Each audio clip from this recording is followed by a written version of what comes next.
Howdy, friends. Well, since healthcare is in the news, and since we've been talking about it here lately on the channel a little bit, I wanted to give you my little background with United Healthcare. Oddly enough, yes, I had an issue with United Healthcare, and it was a weird one. Shows you how insane these healthcare companies are. So when I say that I prefer the socialist system of Norway or even England, where at least in England they do contribute, it's just nowhere near the amount that we do in the United States. Like, it's not $1,200 a month, I can tell you that. And that's what I was paying United Healthcare. In Norway, it's completely covered by the oil. By the way, the United States produces more oil than Norway. It's just that Norway gives it to the people. Think about that for a second. Okay, but $1,200 a month I was giving United Healthcare for 14 years. And the level of care was fine. That's because I had excellent doctors in Nashville. Nashville, besides being a music town, the second biggest industry is healthcare. So a lot of excellent doctors, a lot of teaching doctors, a lot of teaching facilities, Vanderbilt, et cetera, Centennial, all great. My neurosurgeon that did my neck and my back is top 3 in the country. Love the guy. Most of my doctors were fine. The biggest issue I had in the last few years was my GP left to go out on his own after 20 years. And in the 2 years after that, they switched me up 3 times for doctors. So you're not even getting to know the new doctor before that person's flipping off to something else.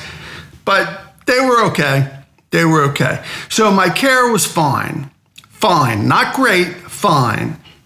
Yet, for $1,200 a month, I was also only getting covered 80%. So that meant that 20%, a lot of you are in the same boat, 20% still coming out of your pocket. Even if you're covered through work, you're only probably covered 80% unless you have an extraordinary plan.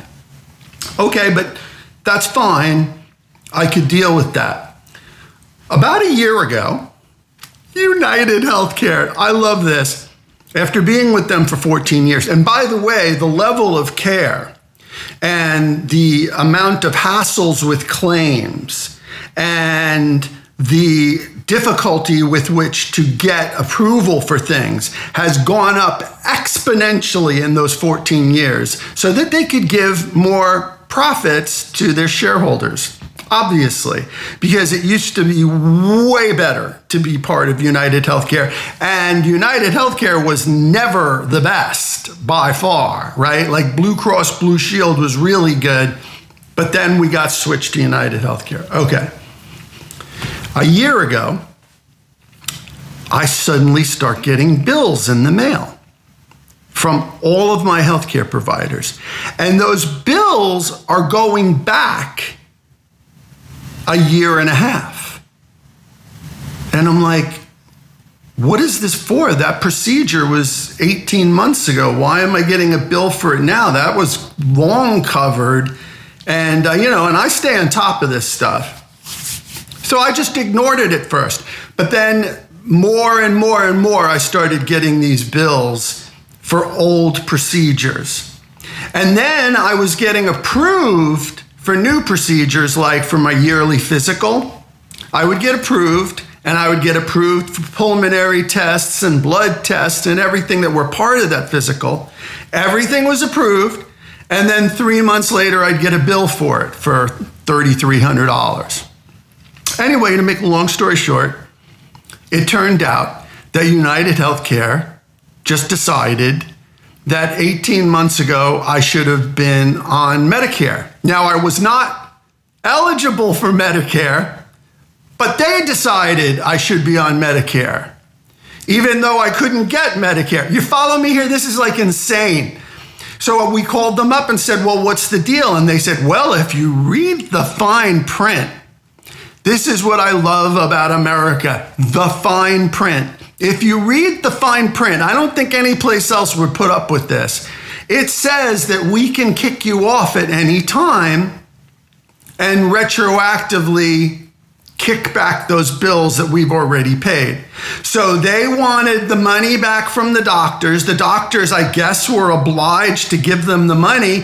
And then the doctors wanted the money from me. Doctors that I had had for 22 years in Nashville. So what to do?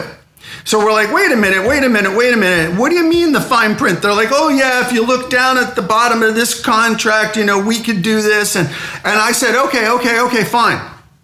How much do I owe you all together, all in? And this has been a floating point for the last year, but it looks like $7,000 or $8,000. At one point it was like 3, then it was 4, then it was 8. Then it was 6, then it was 5. Now, okay, let's just say it's $8,000 of medical bills, for which I paid $1,200 a month for my coverage. So I say to them, okay, well, fine. If you're telling me that there's some small fine print, can I get my $1,200 back for that 18 months period? Then I can pay for this. And they're like, no. If you look at the fine print below the fine print. What? This is United Healthcare. Now, I am not condoning harm to anyone. But this is what these people are doing to people like me and you who pay them money for coverage. And I can tell you that over the last 14 years, because again, I was on Blue Cross before that. So the last 14 years of being in Nashville, they were not approving things very easily. And it got worse and worse and worse to where my doctors had to intervene, and it was a pain in the butt for the doctors. The doctors didn't even want to do it because they knew that they'd have to go to an appeal process. So that held up the procedures that they thought were necessary, et cetera, et cetera, et cetera. We're not getting the care we deserve. We're not getting the care we pay for. And they want us to have sympathy for them. I think not. I feel terrible for Dude's family. There's no excuse for that. But, they might want to reevaluate what they're doing to people. Apparently, United Healthcare had instituted AI software, and an independent audit said that AI was wrong 90% of the time, but they didn't overturn any of those cases. This is what we're paying for. And I want you to think about this. I know that a lot of my friends on the left are very disappointed from the last election, and I know some friends of mine on the right are beating their chests and gloating. You shouldn't be mad at each other. You shouldn't even be mad at any individual people. I want you to think about this. Corporations.